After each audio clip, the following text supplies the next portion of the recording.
Hello, lovelies. Today I want to talk about alcohol.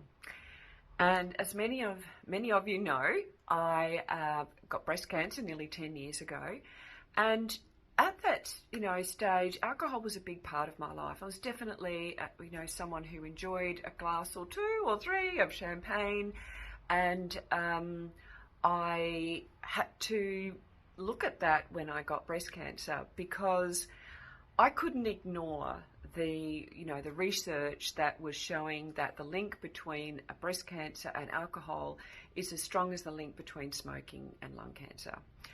And I honestly thought that my super healthy lifestyle would prevent me from really getting any diseases. And it's definitely worth looking at alcohol. And for me, getting breast cancer was an estrogen-driven cancer. And what happens when we drink alcohol is that our liver stops breaking down estrogen. So when you're drinking, your estrogen levels begin to rise, basically because your liver's not taking it on board and breaking it down. And the worst part is that if there's any estrogen in your liver that the liver's breaking down, it dumps any of that half-processed estrogen back in the bloodstream and says, I'll deal with you later because I've got to deal with this alcohol. It's a priority one.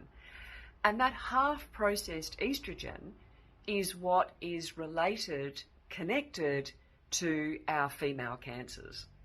So there's kind of like no getting around it, I'm afraid. It's huge. And the other thing that I have learnt recently is that alcohol also destroys our good gut bacteria independently of everything else. So it's just doing so much damage. And I talk to a lot of women, and I know that, for so many women, alcohol is a huge issue. And so, my heart goes out to you because I get it. I get it. I did not know how you did life without alcohol. And what else can I say? It was just one of those things. It was a big part of my life. Getting together with my girlfriends and cracking that bottle of champagne and, just enjoying nights with, my ex-husband at the time. And it just really was a way that I would relax and, switch off and all of the things that are associated with it. So I get it.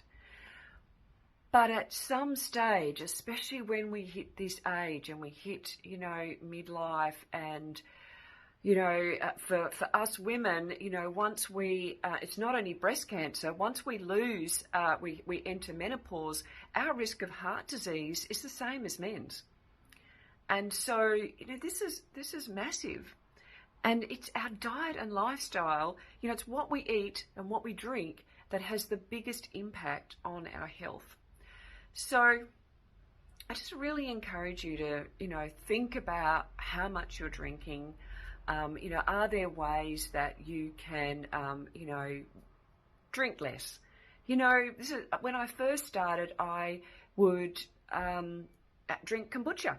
I always had kombucha in the house, so I would still get the wine glass and I would put the kombucha in there, and so that I didn't feel deprived. I was still felt like I was having that, I was part of the crowd and still drinking.